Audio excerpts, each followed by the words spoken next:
Campaign میرے خلاف جب سے میں حکومت سے گیا ہوں، ہر تھوڑی دیر کے بعد کیمپین آ جاتی ہے۔ کیمپین شروع کیسے ہوتی ہے؟ نون لیگ اور جیو اور جنگ گروپ مل کے یہ کیمپین بناتے ہیں، اس کیمپین کو اٹھا کے پھر یہ الیکشن کمیشن کے پاس لے کے جاتے ہیں۔ الیکشن کمیشن میں بیٹھا ہوا آدمی جو چیف الیکشن کمیشن، وہ ان کا خاص آدمی ہے، وہ ان کے ساتھ مل کے پھر ہمارے اوپر فورن فنڈنگ کیس مثلاً وہ لے آتا ہے، اور ہمیں میڈیا کے اندر پورا بھلا کہا جاتا ہے کہ جی تباہ کر دیا انہوں نے، پکڑے گئے، اب پارٹی کو بین کر دیا جائے گا فورن فنڈنگ کیس کے اندر۔ اور ہم بار بار اپنی ساری صفائیاں پیش کرتے ہیں، ہم اپنی سارے جو فورن فنڈنگ کے اندر جو انہوں نے نام لیا تھا اس کے اوپر جن لوگوں نے ہمیں پیسے دیے ان کے نام دیتے ہیں، 40,000 کے جو ہمارے ڈونرز ہیں ان کے نام دیتے ہیں، اور یہ ہے 10 سال پرانی چیزیں، ہم سارا ریکارڈ دیتے ہیں۔ اس کے باوجود وہ کوئی نہ کوئی چیز اٹھاتے ہیں، ایف آئی اے کو ہمارے اوپر چھوڑ دیتے ہیں، کسی طرح ثابت کرنے کی کوشش کرتے ہیں کہ انہوں نے کوئی غلط کام کیا۔ تھوڑی پہلے پروپیگنڈا کرتے ہیں، پھر کہتے ہیں کہ جی پھر پتہ چل رہی ہے کہ فورن فنڈنگ تو تھی نہیں، اب جی پروہیبٹڈ فنڈنگ آ گئی ہے، اور اس کے بعد وہ کیس اپنے پاس رکھ لیتے ہیں۔ تو پہلے تو وہ چلتا رہتا ہے، اور پھر یہ توشہ خانہ سے ہم نے آ جاتا ہے، وہی الیکشن کمشنر اس کو اٹھا دیتا ہے۔ یہ نہیں پتا کہ نیب کے اندر کیس پڑے ہوئے ہیں نواز شریف، یوسف رضا گیلانی اور آصف زرداری کے۔ 4 گاڑیاں انہوں نے نکالی، 4 بڑی بڑی مہنگی گاڑیاں توشہ خانہ سے نکالی، وہ نیب میں کیس ہے، اور کب ہے؟ 10 سال پرانا کیس ہے، اور وہ کیس پڑا ہوا ہے، ان کو کوئی نہیں پوچھتا، وہ بالکل غیر قانونی ہیں، کیونکہ آپ گاڑی نکال ہی نہیں سکتے توشہ خانہ سے۔ مجھے بھی ایک گاڑی ملی تھی، آپ نکال ہی نہیں سکتے، اور جو نکال سکتے ہیں چیزیں اس کا ریکارڈ ہوتا ہے، آپ پیسے جو بھی اس کی فارمیلٹی ہوتی ہے۔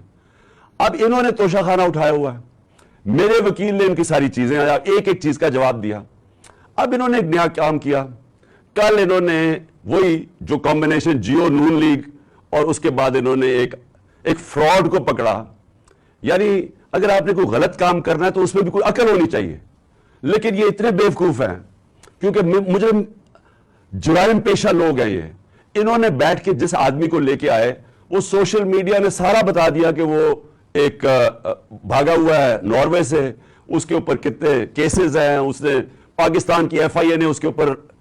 اوپر کیسز تھے، یہاں مانگنے کی کوشش کی، یعنی اس کی پوری تاریخ ہے۔ اس فراڈ کو انہوں نے کہا کہ جناب پورا ایک پروگرام کیا کہ اس نے کہا جی عمران خان کی گھڑی اور اتنی مہنگی بک گئی۔ اور میں ان کی عقل پہ حیران ہوں کہ وہ سارا کیس، وہ جو رسید ہے وہ تو پڑی ہوئی ہے توشہ خانہ کے اندر، یعنی کتنی گھڑی بکی ہے وہ سب کچھ ہے، ریکارڈ اویلیبل ہے، اور انہوں نے پورا پروپیگنڈا کیمپین کی۔ تو میں نے فیصلہ کیا ہے کہ میں اب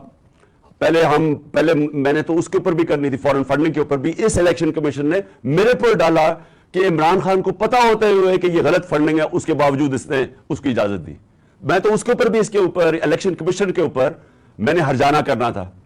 لیکن میں آج افسوس سے یہ کہنا مجھے پڑتا ہے کہ ہمارا جو انصاف کا نظام ہے اس میں مجھے امید نہیں ہے کہ مجھے کوئی ملے گا، انصاف ملے گا۔ لہٰذا اس بار ہی میں نے کیا کیا ہے، میں یہ جیو گروپ کے خلاف لندن میں اب کیس کر رہا ہوں۔ میں نے وکیل سے بھی بات کر دی ہے، میں اس کے اوپر لندن میں کیس کروں گا، اور وہ اس لیے کروں گا کہ میں وہاں لندن میں ہماری رجسٹرڈ چیریٹیز ہے جس کا میں سربراہ ہوں، نمل یونیورسٹی اور شوکت خانم کی،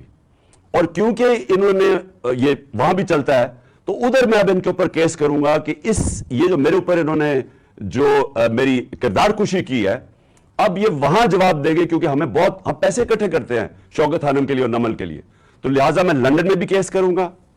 یہ جو شخص ہے، یہ جو فراڈ ہے، اس کے اوپر میں دبئی میں بھی کیس کروں گا، اور ان کے اوپر یہ جیو کے اوپر دبئی میں بھی کیس کروں گا، اور پاکستان میں بھی کیس کروں گا۔ اور میں نے فیصلہ کیا ہے کہ اب ہم ان کو اس لیے عدالت میں لے کے جائیں گے کہ ہم ثابت کریں گے کہ ان کا جو طور طریقہ ہے، یہ جو جیو گروپ ہے،